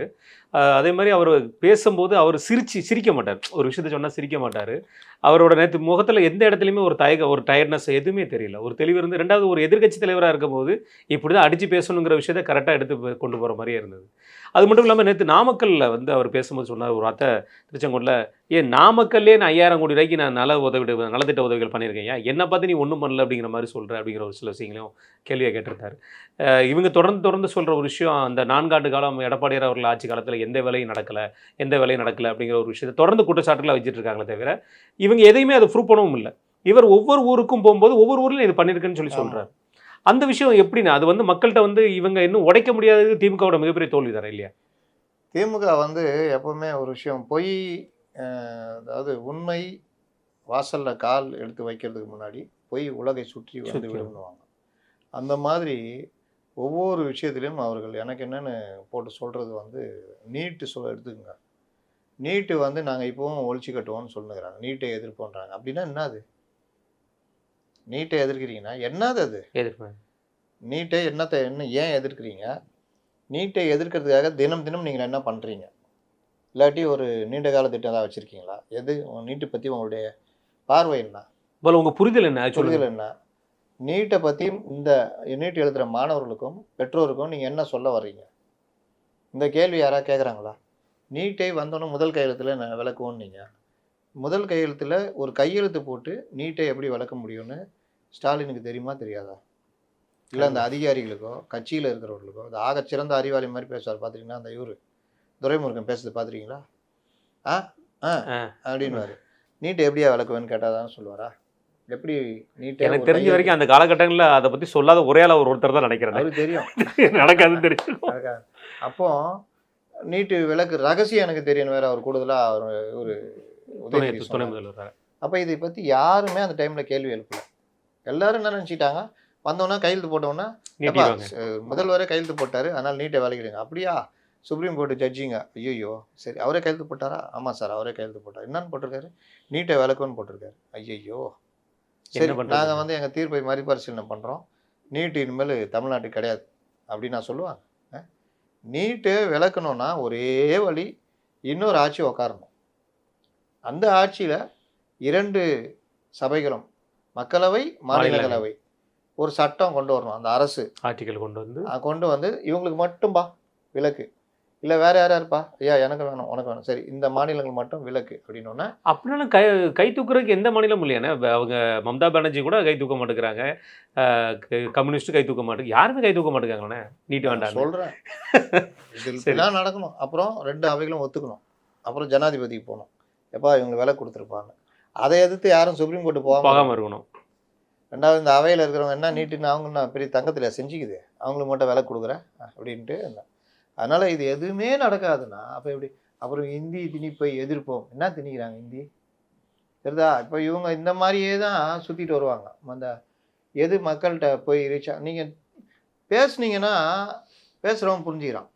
கண்டிப்பாக 2 நாள் பொறுத்து மறுபடியும் அந்த இதுக்குள்ளே போய் மாட்டிக்கிறான். நம்ம மக்களை இப்படி தான் வச்சுருக்காங்க. நீங்கள் பார்த்தீங்கன்னா இன்றைக்கி இவங்க உருட்டை பார்க்கும்போது அந்த காலத்துலேருந்தே இவங்க இப்படி தான் உருட்டியிருப்பாங்க போலான்னு தான் நமக்கு தோணுது. இவ்வளோ உருட்டியிருக்கீங்களா, நம்மளாம் கூட நம்பிட்டு இருந்தோமேடா அப்படின்றதான் இருக்குது. ஏன்னா இந்தி திணிப்பை எதிர்த்து உயிர் நீத்தார்கள் மொழிப்போர் தியாகிகள். 75ல் 80ல் நேருவின் மகளே வருவேன் கூட்டணி வச்சுக்கிட்டீங்க. மொழிப்போர் தியாகிகள்னா நாங்கள் அப்போ மிசா கொடுமையில் நீங்கள் தான் பேசுகிறீங்க. மிசா கொடுமைகள் சொல்லனா துன்பங்கள் உண்மைதான். முதல்வரே உள்ளே இருந்தார் 1 வருஷம். டெபுட்டி சிஎம் பிறக்கும் போதே அப்பா ஜெயிலில் தான் இருக்கார். ஜெயிலில் தான் கொண்டு போய் காமிச்சாங்க குழந்தைய. முதல்வரை காப்பாற்றுவதற்கு அந்த கட்சியுடைய முன்னாள் மேயர் உயிரை கொடுத்தாரு, அடி தாளாமல் இறந்தே போனார். இவ்வளோ நடந்தா பிறகு ஏன் இந்திரா காந்தி கூட கூட்டணி வச்சிங்க? அதுக்கு பேர் காலில் விழுறது தானே. கண்டிப்பாக இன்றைக்கி உட்காந்து சொல்கிறாரு காலில் விழுகிறார்கள், இவர் விழாத காலே இல்லை அப்படின்றாரு. அப்போ நீங்கள்லாம் செஞ்சதை பட்டியல் இல்லாமா நேற்று வரைக்குமே இருக்கும். நான் என்னோட இதில் 91லேருந்து நான் பார்த்துட்டு இருக்கிறதுனா 2021 வரைக்கும் ஒரு விஷயத்தை மட்டும் பார்த்துட்டே இருக்கிறேன், கச்சத்தீவை மீட்போங்கிறது சொல்லிட்டே இருக்காங்க. ஆமாம், அது வந்து தேர்தல் கச்சத்தீவை மீட்போம், நீட் எதிர்ப்போம், இந்தி திணிப்பை எதிர்ப்போம், இப்போ லேட்டஸ்ட்டாக டீலிமிட்டேஷனை எதிர்ப்போம், தமிழ் மொழி செம்மொழி ஆக்கிட்டாங்க, ஒன் நேஷன் ஒன் எலெக்ஷனை எதிர்ப்போம், ஒன் நேஷன் ஒன் எலெக்ஷன் உங்கள் அப்பாவே பாராட்டிக்கிறாரு. ஆமாம் 67 வரைக்கும் ஒன் நேஷன் ஒன் அதான் எலெக்ஷன். நடந்தது. இப்போ மட்டும் ஒன் நேஷன் ஒன் எலெக்ஷன் நானே பேசியிருப்பேன். ஒன் நேஷன் ஒன் எலெக்ஷன் மோசம் நினச்சிட்டு எடுத்து படிக்க ஆரம்பித்தா ஒன்றும் பெருசாக இல்லையே, நான் கவர்மெண்ட்டுக்கு செலவு மிச்சம். சரி என்ன அதுக்குள்ளே இருக்குன்னு பார்த்தா ஒரு சென்ட்ரல் எலெக்ஷன் நடக்குது, பார்லிமெண்ட் எலெக்ஷன் நடக்குதுன்னா நெருக்கமாக 1 வருஷம் 1.5 வருஷம் 2 வருஷம் இருக்கிற கட்சி அந்த ஆட்சியும் கலைச்சிட்டு இது கூட சேர்த்து நடத்துகிறாங்க. இப்போ தான் ஆட்சிக்கு வந்துருக்கா 4 வருஷம் இருக்குன்னா அதெல்லாம் கண்டுக்கல. செகண்ட் ஸ்பெல் அது. அந்த ஸ்பெல்லு வந்து ஒரு 10 மாநிலங்கள் நடத்துவாங்க. அதில் நெருக்குது. இது ஒரு பார்ட்டு. இதில் 2 வகை தேர்தல் தான் நடக்கும். ஒன்று மாநில எம்பி எலெக்ஷனோட சேர்த்து மாநிலங்கள், இன்னொன்று செகண்ட் ஸ்பெல் மிச்சம் இருக்கிற மாநிலங்கள். ஷெட்யூல் 2 ஷெட்யூல் ஆச்சா. இதுக்கு பிறகு ஒரு அரசு தேர்ந்தெடுக்கப்பட்டு அந்த ஆட்சி கவுந்துச்சு அப்படின்னா கவுளாத வரைக்கும் பார்ப்பாங்க. எப்படின்னா நம்பிக்கையில்லா தீர்மானம் கொண்டு வரும் பொழுதே நம்பிக்கை தீர்மானமும் கொண்டு வரணும், அந்த அரசை பாதுகாக்கிறதுக்கோ இல்லாட்டி வேறு அரசு வர்றதுக்கோ. இது எதுவுமே இல்லை, அந்த ஆட்சி கவுந்துச்சு அப்படின்னா 5 ஆண்டுல 2 வருஷத்துல கவுந்துச்சுன்னா அந்த தேர்தல் மீண்டும் 3 வருஷத்துக்கு தான் நடக்கும். புதுசாக வர கவர்மெண்ட்டு அந்த ஸ்பெல்லு வரைக்கும் தான் வரும். அப்போ அந்த 3 வருஷத்துக்கான தேர்தல் மட்டும்தான். இந்த மாதிரி பல விஷயங்கள் தேர்தலை, ஏன்னா ஒவ்வொரு மாநிலங்களும் ஏதோ ஒரு இடத்துல தேர்தல் நடந்துட்டு அந்த நவம்பரில் பீகார், இன்னொரு அந்த மாதிரி நடந்துகிட்டு இருக்கும்போது காவல்துறை, சிஆர்பிஎஃப், அரசு இயந்திரங்கள், மத்திய அரசு திட்டங்கள், அந்த மாநிலத்தில் இருக்க திட்டங்கள், இந்த மாதிரி ஏதோ ஒன்று அதுக்கான தேர்தல் தயாரிப்புகள் ஒரே டைமில் நடத்த முடியாமல் எல்லா செலவு, மனித உழைப்பு எல்லாமே வீணாகுது. அதுக்காக இதை கொண்டு வரணுன்றாங்க. இதை எதிர்த்து நீ நியாயமாக நீ கொண்டு வா. அதை விட்டுட்டு இது எதிர்ப்போம், அகண்ட பாரதம் அவர்களுடைய கனவு இதுதான். அதுன்னா சரிண்ணா, ஒருவேளை நீங்கள் சொல்கிற மாதிரி வச்சுட்டேன்னா நாளைக்கு ராகுல் காந்தி வந்து யார் மேலே குற்றச்சாட்டு சொல்லுவார்? ஒரே தேர்தல் அவங்க எல்லாம் தோத்துட்டாங்கன்னா அப்புறம் யார் மேலே குற்றச்சாட்டு சொல்லுவார்? இப்போ பீகாருக்கு ஒரு ராகுல் காந்தி இதில் போய் மாட்டிக்கிறாருங்க. அவர் இவங்க சேர்வாரோட சேர்ந்து அவர் நல்லா பேசியிருந்தாருங்க. இப்போ பார்த்தா வாட்ஸ்அப் தலைவர் மாதிரி அவரும் ஆயிட்டாரு. என்ன சொல்கிறாரு, நீட்டு விலக்கு நானும் கொண்டு வருவேன்றாரு. எப்படி கொண்டு வருவீங்க? விரும்பாத மாநிலங்கள்னா அப்புறம் நீட்டுக்கு அர்த்தமே இல்லாமல் போயிடுமே. அப்போ விரும்பாத மாநிலம் இருக்க வரைக்கும் சிவில் சர்வீஸ் தேர்வு வந்து அந்த மாநிலங்களுக்கு மட்டும் அவர்களே தேர்ந்தெடுத்துக்கலாம். நம்ம மெடிக்கல் கவுன்சில் ஒன்று இருக்க, இவங்க பாட்ட இஷ்டத்துக்கு நீட்டை நான் விலக்கிடுவேன் நீ விலக்கிடுவேன், அவன் என்ன பண்ணுவான்? இது உயர்கல்வித்துறையில் பார்த்தீங்கன்னா வேந்தர் வந்து சிஎம் தான் இருக்கணும். போய் வாங்கிட்டு வந்தாங்க கேரளாவில். இவர்களாக நியமிச்சுக்கிட்டு கூப்பிட்டு செம்மையாக வான் பண்ணி அமிச்சாங்க. ஆமாம். இங்கே வந்துட்டு அதே சட்டத்தை வச்சுட்டு முதல்வர் வந்து வேந்தர் அப்படி இப்படின்னாங்க. அது நடக்காதுன்னு தெரிஞ்சோடனே துணைவேந்தர் நியமிக்கிற அதிகாரம் முதல்வருக்குன்னாங்க. அதை வந்து கவர்னர் நிறுத்தி வச்சுருந்தாரு. அது வந்து நீங்கள் அங்கே போனவொன்னு என்ன பண்ணிட்டாங்க, அவர்கள் இதுக்குள்ளே என்ன இருக்குன்னு பார்க்காமே அந்த சட்டத்தை நிறைவேற்றிடலான்ட்டாங்க. நிறைவேற்றினா பிறகு தான் தெரியுது அதுக்குள்ளே இந்த மாதிரி விஷயங்கள்லாம் இருக்கணும்னு. இப்போ அதற்கு அவர்கள் கூடுதலாக ஜனாதிபதிக்கு உத்தரவு போட்டோன்னே எப்படி போடுவீங்க? கண்டிப்பாக 2 பேர் அமர்வு எப்படி போட முடியும் அப்படின்னு ஜனாதிபதி திருப்பிட்டு கேள்வி கேட்டோடனே 5 பேர் அமர்வு போட்டாங்க. 5 பேர் அமர்வு போட்ட உடனே இந்த 2 பேர் அமர்வு இது இருக்குல்ல தீர்ப்பு, அது காலாவதி ஆகிடும். ஏன்னா மொத்தமாக எல்லாத்தையும் சம்மந்தம் இல்லாமல். அப்போ இந்த மாதிரி விவகாரங்கள்லாம் இவர்கள் எனக்கு என்னன்னு எதை பற்றியும் ஒரு இது இல்லாமல் அவன் வாட்டில் போகிறது வர்றது பேசுறது. இப்போ கூட சமீபத்தில் ஒரு ரொம்ப குழந்தைத்தனமாக இருந்தது. வக்பு திருத்த மசோதா ஏரிங்கில் ஒரு 2-3 பாயிண்ட் மட்டும் அது பண்ணுறாங்க. இவங்க வந்து அந்த மசோதாவே மோசன்ற மாதிரி இங்கே பதிவு பண்ணிட்டு இருக்காங்க. நம்ம ஜெயிச்சிட்டோம். நான் அது ஜெயிச்சிட்டோன்னு வேறு. நான் ஒவ்வொரு பேர்ட்டு தனிப்பட்ட முறையில் பேசும்பொழுது ஒத்துக்கிறாங்க. ஆமாங்க இவ்வளோ நல்லது இருக்கா இதுக்குள்ளேன்னு. முத்தலாக்கும் அப்படி தான் பண்ணாங்க.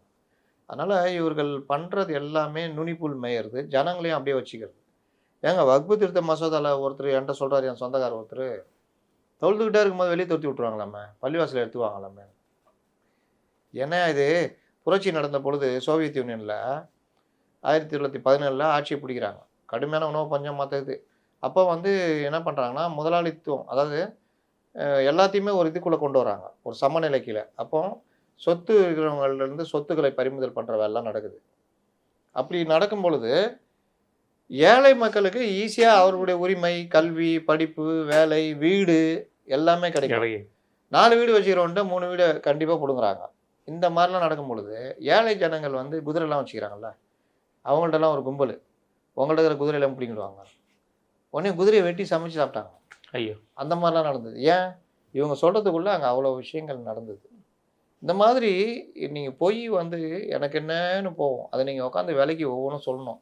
துரதிர்ஷ்டவசமாக இங்கே இருக்கிற பாஜக தலைவர்கள் அத்தகைய நாலேஜ் இல்லாமல் இருக்காங்க எக்ஸப்ட் அண்ணாமலை. கண்டிப்பாண்ணே.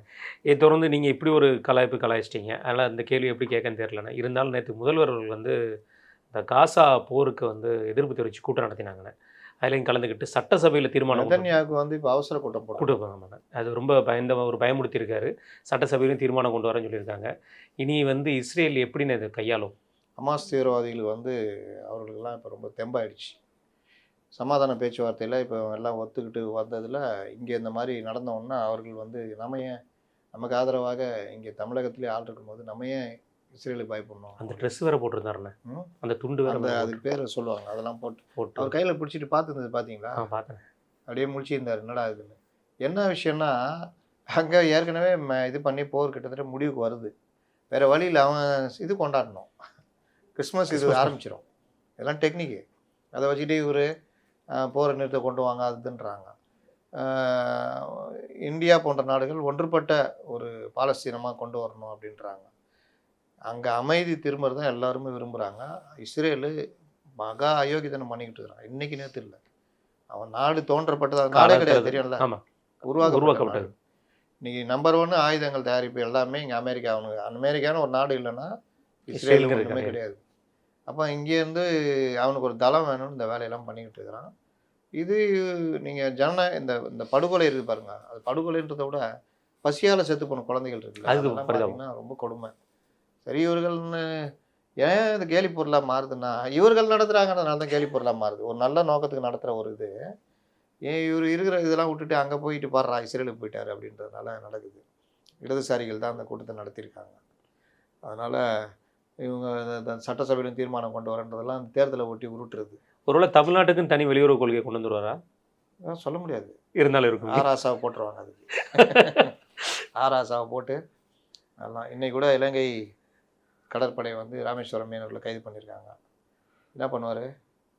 லெட்டர் தான், படை திரட்டிட்டு போவார். லெட்டர் தான் எழுதணும். ஆனால் லெட்டர் எழுதினப்போ இது எடப்பாடி எழுதினப்போ என்ன சொன்னாங்க? அது அடிமையாச்சு. லெட்டர் மட்டும் எழுதிட்டு நாங்கள் மட்டும் இருந்தால் என்ன செய்வீங்க? லெட்டர் எழுதுவோம். இப்போ லெட்டர் எழுத போகிறாங்க. அதனால் இவர்கள் சொல்கிறது செய்கிறது இதுக்குள்ளெல்லாம் போய் பார்த்தீங்கன்னா ரொம்ப தூண்டி துருவி போனீங்கன்னா ஒன்றுமே இருக்காது. அது எந்த இது இருந்தாலும் இவர்கள் எதிர்ப்பு. அது மும்மொழி கொள்கையாக இருக்கட்டும், நீட்டாக இருக்கட்டும், எது இருந்தாலும் அந்த மத்திய அரசு திட்டங்கள் விஷயங்களில் இவங்க சொல்கிற விஷயங்கள். இப்போ 4 திட்டங்கள் வந்துச்சுல்ல மத்திய அரசுடைய, இந்த துறைமுகம் மற்ற இதெல்லாம். நீங்கள் அதெல்லாம் பார்த்தீங்கன்னா பிஜேபி அதில் பெருசாக பிரச்சாரம் பண்ணி எதுவும் பண்ணல. இதே இவங்க பண்ணியிருந்தாங்கன்னா நாயுடு பாலம் திறக்கிறதுக்கே அவ்வளோ பெரிய இது. நேற்று ஒரு அறிவிப்பு பார்த்தீங்கல்ல, ஜாதி பெயர்கள் இருக்கு காலனி. இது ஏற்கனவே கலைஞர் போட்டது தானே? இல்லை, அது தெரிலண்ணா அவருக்கு. நம்ம என்ன செய்ய முடியும்? அவருக்கே தெரியலனால அவர் திருப்பி போட்டிருக்காரு. ஜாதி பேர் கூட தானே இங்கே தோசையை திருப்பி போடுற மாதிரி. நீங்கள் இப்போ GN Chetty road, GN road மாறு, இந்த மாதிரி பல இதெல்லாம் அதெல்லாம் ஏற்கனவே இருக்குல்ல. அது கொஞ்ச நாளைக்கு மட்டும் தான். அதே மாதிரி தலைவர்கள் பேரை சூட்டக்கூடாதுன்னு இருக்கு. ஞாபகம் இருக்கா? விமான நிலையத்துக்கே எடுத்தேங்க, டிரான்ஸ்போர்ட்டுக்கு தூக்கினீங்க. கலைஞர் தானே பண்ணாரு. கலாட்டா நடக்குது. இவன் இங்க ஒரு சமூகம் இது நடக்குதுன்னா அவன் அடுத்து பார்ப்பான், இந்த சமூகத்து பேர்ல இந்த பஸ் தலைவர் சமூக தலைவர் பேர் இருக்குது, அதை கொளுத்து. அதனாலதான் முதல்ல எல்லாத்தையும் நீக்கி எஸ்சிடிசி மாநகர இங்க பல்லவன் இருந்துச்சே. ஆமா, பல்லவன், பெரியாறு, சேரன், சோழன், பாண்டியன், எவ்வளவு படையாச்சி, பட்டுக்கோட்டை அழகிரி ரொம்ப ஃபேமஸ் ஆச்சே. பட்டுக்கோட்டை அழகிரி போக்குவரத்து கழகம் எல்லாத்தையும் தூக்குனாங்களே. இப்போ என்ன புதுசாக கொண்டு வரீங்க? ஏன்னா எல்லாம் 2K கிட்ஸு. இவங்க திட்டம் எல்லாம் 2K கிட்ஸ் தான். அதுக்கு எதுவுமே தெரியாது. அதுக்கு இந்த மாதிரி இருந்துச்சே. தலைவர் ஒரு கலைஞர் ஏன் நீக்கினாரு? இப்போ என்ன திடீர்னு ஜீவாவை கொண்டு வந்து நீக்கிறீங்கன்னு. இன்னொன்று தெரு பேர் வைக்கணும். தெருக்களுக்கு இதெல்லாம் பூ தாமரை தெருன்னு வச்சுக்கலாமா? அலோவ் பண்ணுவீங்களா? அதில் இருக்கான்னு தெரில, அந்த லிஸ்ட்டில் தாமரை இருக்கான்னு. பூ கனி அதெல்லாம் வச்சுக்கணும். Right, okay. தலைவர்கள் பேர் வைக்கணும். யார்? கொஞ்சம் தலைவர்கள். அப்புறம் பார்த்தா கீழே காமராஜர், பெருந்தலைவர் காமராஜர்லாம் கிடையாது, காமராஜர். அதுக்கு கீழே கருணாநிதி, கலைஞர். ஏன் கருணாநிதி தானே போடணும்? இன்னொன்று வஉசி, பாரதியார், சங்கர்லிங்கனார். தமிழ்நாடுன்ற பேருக்காக உயிர் நீத்தவர் சங்கர்லிங்கனார். தமிழுக்காக இது திருவிக்கா, கியாபா விஸ்வநாதன். இந்த மாதிரி தமிழுக்காக உழைச்சவங்க, தமிழ்நாட்டுக்காக உழைச்சவங்க, ஜீவா, எவ்வளோ பேர் இருக்காங்க. அவங்க பேர்லாம் ஏன் சேர்க்கல? தலைவர்கள்னா இவங்க தான் இருப்பாங்களா? அப்போ இந்த மாதிரி இல்லைன்னு இல்லை அவர் கம்யூனிஸ்டோட இப்போ கூட இறந்து போனார்லன்னு அவர் சங்கர் ஐயா. சங்கர் ஐயா. இல்லை அவரை பற்றிலாம் இந்த காலத்து இவங்களுக்கு ஜென்ரேஷன் தெரிஞ்சதுலாம் இவங்க தெரிஞ்சதுன்னா தெரியுமா, தமிழ்நாடுனா அண்ணாவும் கலைஞரும் தமிழ்நாட்டை உருவாக்குனாங்க. அதற்கு பிறகு ஸ்டாலின் வந்து அவர் உருவாக்குனார். அதுக்கு பிறகு உதயநிதி. வேற யார் கல்வி கண் தந்த காமராஜர், ஏன்னா அவரையும் கொஞ்சம் சேர்த்துக்கணும், அவ்வளோதான். வேற யாரும் கிடையாதுங்க. பெரியார், அவ்வளோதான். அப்போ மற்றவங்களாம் எதுவுமே தெரியாது, கிடையாது. வேணா இப்போ யாரையாவது சேர்த்துப்பாங்க, வைரமுத்து இந்த மாதிரி. அதனால் இதுவும் வந்து ஏன் இந்த அறிவிப்பு இந்த மாதிரி இது வருங்க. யாரப்பா பார்க்க போகிற, ஒரு மருத்துவ பயனாளர் அட்மிட் ஆகிருக்காரு, அவர் பார்க்க போகிறேன். அதான் நான் கேட்க நினச்சேன். பயனாளிகள்னு சொன்னால் என்னென்ன அது, பேஷண்ட்டுக்கு பயனாளிகளுக்கும். ஏங்க அவனே நோயில் வர்ற நோயாளி, அவன் எப்படி பயனாளியாக மாறுவான்? மருத்துவ பயனாளி எப்படி மாறுவான்? சரிண்ணா, ப்ரைவேட் ஹாஸ்பிட்டல் போய் எப்படி போய் கூப்பிடணும்? பிரைவேட் தனிப்பட்ட மருத்துவ பயனாளி, தனியார் மருத்துவ பயனாளி. சரிண்ணா, ஓபிக்கு என்ன சொல்லுவாங்க? வெளிப்புற பயனாளிகளா? புற மருத்துவ பயனாளி. எப்படிதான் கண்டுபிடிக்காங்கன்னு புற நோயாளி இல்ல, புற மருத்துவ பயனாளி. அப்ப அதிதீவிர சிகிச்சையில இருக்காருன்னா அவர் என்ன சொல்லுவாங்க, அதிதீவிர பயனாளியா? ஏன்னா அப்ப பயனடைஞ்சா செத்துல போயிடுவான். இந்த காமெடிலாம் இருக்குது. வந்தோடனே மருத்துவத்துறையை மாத்தினாங்களா, மருத்துவம் மற்றும் சுகாதாரத்தை. இல்ல மருத்துவம் மற்றும் வேற ஏதோ நல்வாழ்வுத்துறை. ஏன் சுகாதாரத்துறை இருந்துட்டு போட்டுமே ஒண்ணு. அது இதெல்லாம் அவங்க வந்து நிலநாட்டுறாங்களாம். ஆனா என்ன தெரியுமா, இப்போ வரைக்கும் நம்ம ஆளுங்க சுகாதாரத்துறை தான் போடுறாங்க. ஏன் வாயிலே தான் மத்திய அரசை வந்து ஒன்றிய அரசுன்னு மாத்தினாங்கல்ல. கஷ்டப்பட்டு அவங்க சொன்னது. நான் எந்த காலத்துலையும் நான் இந்து தமிழ்ல ஒர்க் பண்ண கூட மத்திய அரசு தான் எழுதுவேன், தமிழகம் தான் எழுதுவேன், தமிழ்நாடுன்னு எழுத மாட்டேன். தமிழக அரசு. ஆமா அப்படிதான். நீ சொல்ல தமிழ்நாடு அரசு, அதெல்லாம் நீ இஷ்டத்துக்கு மாத்தினே இருப்ப, நாளைக்கு வேற ஏதாவது பேர் வைப்ப. மக்களுக்கு புரியுதா? அவ்வளவுதான். மத்திய அரசுனா புரியுதா? ரைட், அவ்வளவுதான். ஒன்றிய அரசு அது இது எல்லாமே இதுல மட்டும்தான். அது அந்த காலத்துல உருட்டுனீங்க, ரைட், நம்பினாங்க. இப்பவும் அதே உருட்டுனீங்கன்னா செயல்ல காமி. சும்மா பேர் மாத்துறேன், அதை பண்றேன், இதை பண்றேன். அதனாலதான் அவர் சொல்றாரு, எப்பா அப்பா அம்மா பேர் மட்டும்தான் இருக்கு, நீ அப்பா அப்படின்னா ஏற்கனவே நான் அப்பான்னு கூப்பிடுங்கன்னு இருக்காரு. அதனால அதுக்கு ஏதாவது பேருக்கு வச்சிடாத. அம்மா அப்படின்னா அதெல்லாம் அது மட்டும்தான் இருக்கு, பார்த்து வையுங்க. ஏன்னா இவர்கள் இன்னும் என்னென்ன பேர் மாற்ற போறாங்கன்னு தெரியல. இவர் ராமதாஸ் நடுவில் பண்ணார்ல, கொட்டை வடிநீர், மகிழுந்துலாம் நல்ல வார்த்தை. ஆனால் அந்த ஹெலிகாப்டருக்குலாம் ஒரு பேர் வச்சாங்க பாருங்க. அதில் அதாவது இப்போ நம்ம தினசரி வார்த்தைகளுக்கு அது உதவாத வார்த்தைகளை கொண்டு போய் சொன்னால் அது எப்படி புரியும்? இதில் ஒரு ஜோக் என்னென்னா, இவங்க தமிழை வாழ வைக்கிறேன்னாங்க. தமிழில் வந்து இருக்கிற சமஸ்கிருத வார்த்தைகள் இருக்குல்ல, அவ்வளோ இருக்குங்க. ஆமாம், நிறைய இருக்கு. ஆனால் நம்ம சாதாரணமாக பயன்படுத்திட்டு இருக்கிறோம். ஆனால் வந்து ஸ்ரீலாம் விட்டுருங்க, அதெல்லாம் கூட எல்லார் பேரும் ஸ்ரீன்னு போட மாட்டாங்க. அது குறிப்பிட்ட சமூகம் மட்டும்தான் அந்த ஸ்ரீன்ற பேரோட வச்சுக்குவாங்க. ரமேஷ், சுரேஷ், ஸ்டாலின், அது இது. அப்புறம் வந்து நான் சொல்கிறது அது இல்லை, அது தாண்டி தமிழில் இருக்கிற வார்த்தைகள், பல வார்த்தைகள் வந்து இது. கருணாநிதி, நான் ஒரு தடவை இவர்கிட்ட சுப்பிரமணிய சாமிகிட்ட பேட்டி எடுக்கும் பொழுது கேட்டப்போ, அவர் வந்து ஆரிய கலப்பிடம் இருக்குது, சமஸ்கிருதத்துக்கு எதிராக இருக்காருன்னு. கருணாநிதின்ற பேர் சமஸ்கிருதம் தான் தெரியுமான்னாரு. என்ன சொல்கிறீங்க சார்னா, ஆமாம், கருணாநிதி அப்படின்ற பேர் சமஸ்கிருதம். அவர் ஒரிஜினல் பேர் தட்சிணாமூர்த்தி, தெரியும்ல? கலைஞருடைய ஒரிஜினல் பேர் தட்சிணாமூர்த்தி. ஸ்டாலினுக்கு ஒரிஜினல் பேர் வேற இல்லைங்க, ஐயாதுரை. அண்ணாதுரையில் ஐயாதுரை. அப்புறம் டக்குன்னு ஸ்டாலின் மாற்றிட்டாங்க. அப்போ தட்சிணாமூர்த்தி தான் கருணாநிதியாக மாறினார். அந்த கருணாநிதின்ற பேர் இதுதான். பிரேமைன்னு வாங்கல்ல, பிரேமம், இந்த மாதிரி பல விஷயம் நம்ம டக்குன்னு சொல்ல வரல. அவ்வளோ விஷயங்கள் சமஸ்கிருதம். அப்போ என்ன நீங்கள் பண்ண போகிறீங்க? சரி, அதெல்லாம் விட்டுருங்க. நீங்கள் இவ்வளோ தூரம் வாழ வச்ச இந்த தமிழில் எவனா எழுத சொல்லுங்கள். ஒரு போட்டி தமிழில் ஒரு செய்யுளையோ இதையோ எழுதிட்டேன்னா உனக்கு 50 ரூபா பரிசுன்னு தெருமுனையில் உட்காந்தா ஒருத்தன் தர மாட்டான். தமிழில் பேசுவோம். இன்னும் கொஞ்ச நாளில் தமிழில் பப்ளிக் எக்ஸாமாக எழுத சொல்லணும். அந்தளவுக்கு இங்கிலீஷில் தான், தங்கிலீஷ் தான் எழுதுவேன், நீ பார்த்துக்கோ அப்படி திருத்திக்கொண்டு. அதனால் தங்கிலீஷ் தான் எழுதுவோம். ஆனால் தமிழ் எழுதுறதுன்றது இல்லாமல் போச்சு. இதுதான் அவங்க சாதனை. கண்டிப்பாக கேட்டால் தாய்மொழி இது அதுன்னு சொல்லி. கண்டிப்பாக. இன்றைக்கு கோயம்புத்தூரில் அதிமுக காலகட்டத்தில் பிளான் பண்ண அந்த கோயம்புத்தூர் பாலம் மிக முக்கியமான ஒரு பாலம். அதிமுக தானே? அதுவும் அதிமுக காலத்தில் தொடங்கப்பட்டது. 50% வேலையை முடிஞ்சு பேசணும்னு சொன்னேன். ஒருவேளை இது கூட அதிமுக தான் தொடங்கப்பட்டிருக்கும் அப்படின்னு இந்த 4 வருஷத்துல நடந்திருக்கும்னு நினச்சேன். இல்லைன்னா 50% வேலையும் முடிஞ்சிருச்சு. அதுக்கப்புறம் இவங்க வந்து 2 வருஷம் பண்ணாமல் வேறு இருந்தாங்க. அதில் கோயம்புத்தூர் மக்கள் பயங்கர கோபத்திலும் இருந்தாங்க. இன்றைக்கு அதை துவக்கவில்லை இருக்கிறேன். இதில் காலனி இந்த விஷயத்தில் நீக்க சொல்லி முதல்வர் உத்தரவு. காலனி, பறையர் புறம், சக்கிலியர் அந்த மாதிரிலாம் யாருமே பயன்படுத்துறது இல்லையே. கண்டிப்பா யாருக்குமே தெரியாதுண்ணே. சக்கிலியர்ன்ற வார்த்தை யாருமே பயன்படுத்துறது இல்லை. பறையர்னு கூட அந்த சமூகம் சார்ந்த தலைவர்கள் சிலர் வந்து சொல்லிக்குவாங்க. பட்டியலினம் தான் எல்லாருமே பொதுவாக பயன்படுத்துறது. முன்ன கூட தலித் கிலித்துன்னு சொல்லியிருந்தாங்க. இப்போ அதுவும் கூட பட்டியலின மக்கள் மக்கள் அப்படி தான் வருது. இது என்ன திடீர்னு சக்கிலியர் புறம் பறையர் புறம்ன்ற மாதிரிலாம் பேர் வைக்கக்கூடாதுன்னு அப்படி எங்கே இருக்கா? நான் பார்த்த வரைக்கும் இல்லைண்ணே. அப்புறம் என்ன கேள்விப்பட்ட நீங்க இது வரைக்கும் இல்லை. பண்றீங்க? ரெண்டாவது என்ன சொன்னது காலனி. காலனின்றது பேச்சு வழக்கில் சொல்லுவாங்க. நீ கிராமத்துக்குலாம் போனால் ஆமா, அந்த காலனி காலனி. ஆட்கள் காலனி இருக்குதுப்பா அப்படின்வாங்க. அதுவுமே 2000க்கு அப்புறம் குறைஞ்ச மாதிரி தான் தெரியுதுண்ணே. ரொம்பவும் வந்து கிராமங்கள்ல அதிகமா யூஸ் பண்ணது கிடையாது. ஏங்க எங்கே உங்களுக்கு கல்வி பொருளாதாரம் ரெண்டும் வளர்ச்சி அடையுதோ அங்கே இது எல்லாமே இல்லாமல் போயிடும் கொஞ்ச நாளில். ரெண்டாவது தான் உனக்கு விவசாய மக்களும் எதுவுமே இல்லாமல் பண்ணிட்டு போகிறாங்க. பண்ணிட்டு அப்புறம் போறாங்க. எங்கே ஆமாண்ணே. இந்த பாலத்துக்கு வந்து ஜிடி நாயுடு ஜிடி பாலம் தான் இனிமேல். இனிமே ஜிடி பாலம் தான். நாயுடு இருக்காது.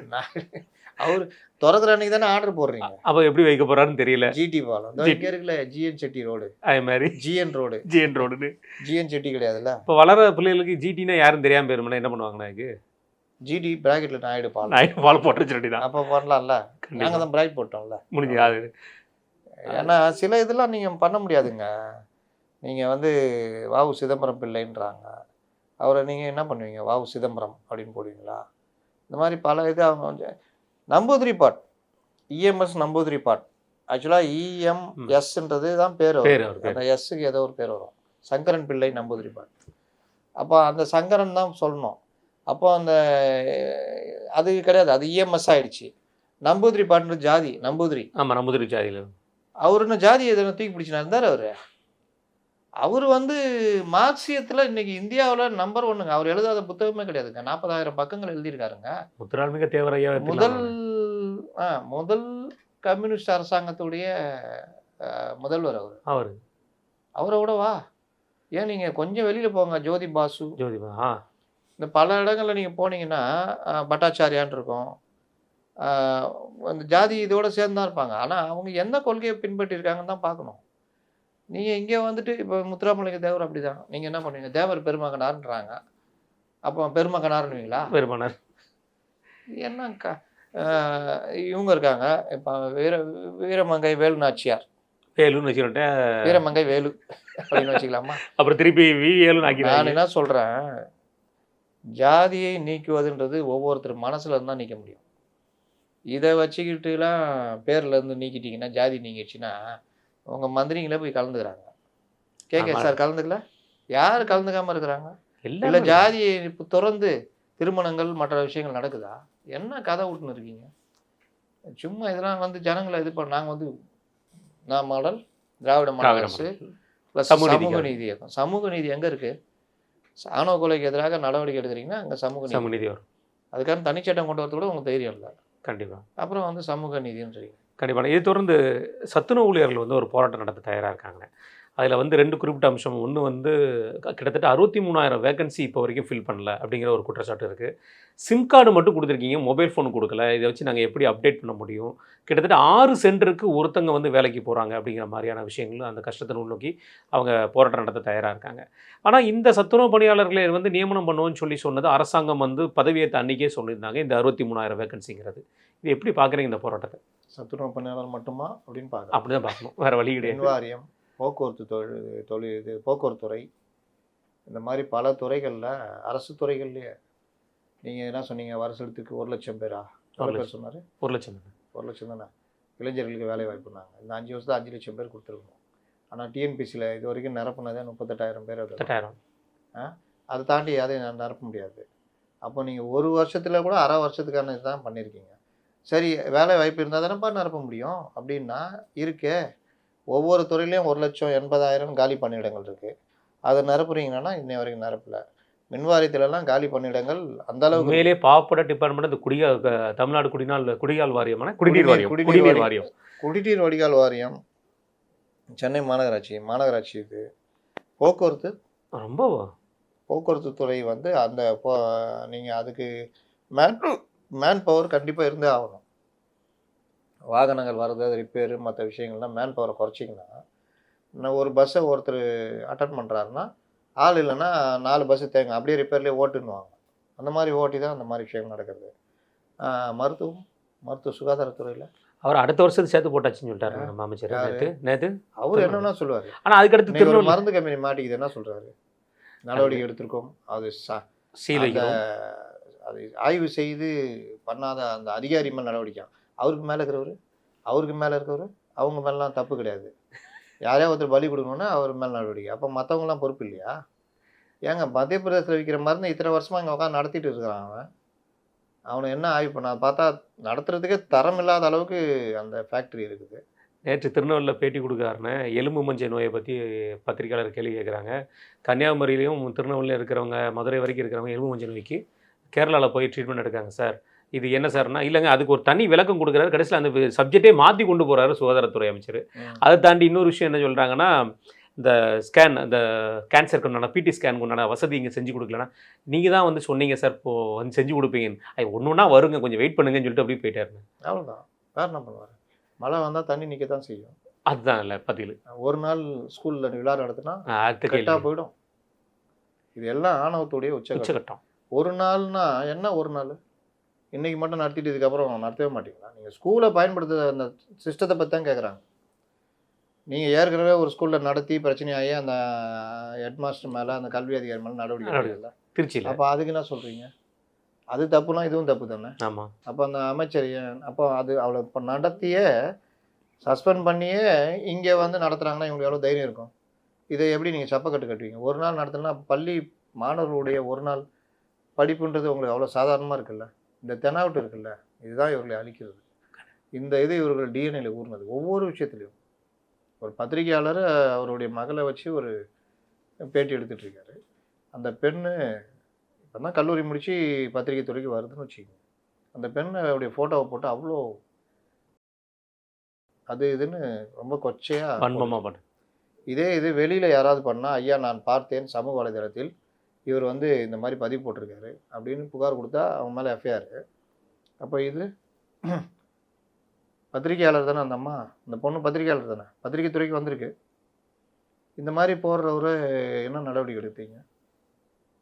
இந்த மாதிரி இவர்களை ஆதரித்தால் அவர் மத நம்பிக்கை, இது அதாவது மத சார்பின்மைக்கான காவலர், சமூக நீதி காவலர், அவர் நியாயவான், அவர் வந்து நேர்மைக்கு இது, அவர் வந்து சுயமரியாதைக்காரர், பெரியார் தொண்டர். இந்த சைடு நீங்கள் பிஜேபி கூட வச்சிங்கன்னா நீங்கள் அடிமை, மதவெறியர்,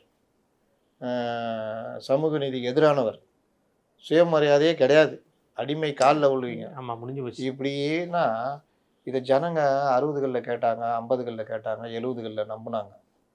போக போக இல்லையே, நீ சொல்கிற மாதிரியே இல்லையே. நம்ம 90ல் கேட்டு, ஆமாம் தலைகீழ இருக்க, 80-90ல் கேட்டு நம்மளால முடியலையானே. அதனால் அதெல்லாம் வந்து இது சமூக வலைதள காலம். எல்லாத்துக்குமே நீங்கள் சொன்னதுக்கு உடனடியாக பதிலும் கிடச்சிடுது. அதுக்கு பின்னணியில் என்னென்ன விஷயங்கள்ன்றதும் ஜனங்க சீர்தூக்கி பார்க்க ஆரம்பிச்சிட்டாங்க. கண்டிப்பாக. அதனால் எடுபடாது. இதை தொடர்ந்து நான் நேற்று முன்தினம் வந்து திருமாவளவன் அவர்களோட அந்த பயணித்த காரை வந்து ஒரு வழக்கறிஞர் மீது முட்டியிருந்தது. நேற்று நம்ம பேசி வழக்கறிஞர் ரிவர்ஸில் வந்து அவர் ரிவர்ஸில் வந்து இடிச்சிட்டாருன்னு. அது ரிவர்ஸில் 2 வீலரில் எப்படி இருந்து இடிக்க முடியும்னு தெரியல. அதெல்லாம் அது ஸ்பீட் பிரேக்கரில் அது நேரடியாக வந்து தலைவரை பார்த்தே கையேந்தி பேசினாரு, கொலை செய்யும் அளவுக்கு போயிட்டார். இசட் பிரிவு கேட்டு போராட்டம் நடத்துறாங்க. ஆமாம் ஆமாண்ணா, ரொம்ப மோசமான பிரிவு. அது என்னன்னு அச்சுறுத்தல் வந்ததுன்னா இசட் பிரிவு கேட்பாங்க. ஆமாம், அவருக்கும் தண்ணியிலே விளக்கம் கொடுக்குற அளவுக்கு தலைவரும் பேசிட்டாரு. இது நேற்று வந்து ஏடிஎம்கே, அதாவது எடப்பாடி ஒரு படி மேலே போய் அவருடைய டிஎன்ஏ எடுத்துட்டாங்க. ஓ, அடித்தது இந்த மாதிரி பண்ணதெல்லாம் என்னன்னா, அவர் வந்து ஏற்கனவே ஒரு பெண் நீதிபதிக்கு ஏதோ ஒன்று, ஆலந்தூர் கோர்ட்லண்ணே, அவர் வந்து பார் கவுன்சில் இது பண்ணிக்கிறான். சரி பண்ணியிருக்கட்டும், அதுதானே சஸ்பெண்டு, அவர் பண்ண தப்புக்கு தான் நடவடிக்கை. இல்லைண்ணே, நீங்கள் அடித்ததை பற்றி பேசுங்கன்னா இதில் பரவாயில்லண்ணே. அவர் டெல்லி சுப்ரீம் கோர்ட்டில் அந்த சீஃப் ஜஸ்டிஸ் மேலே ஒரு தப்பான ஒரு விஷயம் நடந்துச்சு பார்த்தீங்களா, அந்த லாயரும் இந்த லாயரும் ஒரே டீமான எப்படி அந்த அளவுக்கு டிஎன்ஏ பேர் சங்கின்ட்டாங்க முதல்ல. அப்புறமா விசாரிச்சா அவர் ஏடிஎம்கேன்ட்டாங்க. என்னடா சங்கி ஏடிஎம், சரி கூட இருக்கிறாங்க, ரைட் சங்கின்னு சொல்லி மேட்ச் பண்ணிக்கோ. இவர் சொல்கிறார் பாருங்க, இவர் திருமாவளவன், அவர் காரை வந்தார், என்னிடம் வந்தார், வம்பிழுத்தார், அது பண்ண. ஏய் நாங்கள் தான் வீடியோ பார்க்குறோம், மொத்தமே 2 செகண்ட் 3 செகண்ட் தான். அவன் இடித்த உடனே கேட்குறாப்புல, மறுபடியும் ஸ்டாண்டை போட்டு கிட்ட போகிறாரு. பார்த்த உடனே அதுக்குள்ளே அந்த பிஎஸ்ஓ ஓடி வந்துடுறாப்புல. ஓடி வந்து அவர் திருப்பி போங்க கிளம்புன்னா வந்து வண்டி எடுக்கிறாரு. வண்டி எடுக்கும் போது ஒருத்தன் அடிக்கிறான். அடிக்கும் போது அவனை திரும்பி பார்க்கும் பொழுது இந்த வண்டியை பிடுங்கி ஒருத்தர் பிடிச்சி தள்ளி விடுறாரு, வண்டி போய் விழுது. இதெல்லாம் திருமாவளவன் பார்த்துட்டு தானே இருக்காரு. அது எதுவுமே நடக்காத மாதிரி அடிக்கிறாங்க, சுற்றி அவர் எதிரில் தான் அடிக்கிறாங்க. அடி தாழ முடியாமல் தான் அந்த காவல் அதிகாரி என்ன பண்ணுறாரு, ஓடலை விட்டா இவங்க அடிப்பாங்கன்ட்டு அவர் அப்படி திருப்பி முதுகோட அதுக்குள்ளே தள்ளிட்டு போயிடுறாரு அதிகாரி. ஏன்னா போலீஸ் அதிகாரிகள் சில டைமில் அப்படி தான் சமயோசிதமாக செயல்பட முடியும். பிடிச்சி தள்ளிட்டு போயிடுறாரு அந்த இடத்த தாங்க. ஆனால் உள்ளே போய் அடிச்சிருக்காங்க. நீங்கள் பார்த்தீங்கன்னா ஒரு மயக்கம் போட்டு கீழே தரையில் படுத்து கிடக்கிறது தெரியும். ஆமாம்.